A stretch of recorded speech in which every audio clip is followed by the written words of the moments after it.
দেখি তোরা চিনলি আমাকে, তোদেরকে আমি চিনি দিব। চাচা ঘুমালে হবে না, ভাষা ঠিক করুন, ভাষা ঠিক করুন।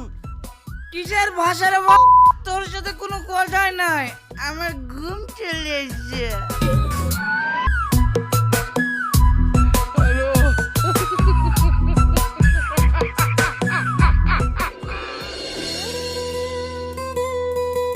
আল্লাহ, যা রোদ পড়েছে, উঠোনে পা দিয়া যাচ্ছে না। ঘাটের পানিতে গা ধুবো কি করি? পানি তো তেতে আগুন হয়ে গেছে। এখন যদি ঘাটে গা ধুতে যাই তাহলে গায়ের চামড়া টামড়া পড়ে যাবে। আজ আর ঘাটে যাচ্ছি নি, আজ বাড়িতে মোটরে গাটা ধুই।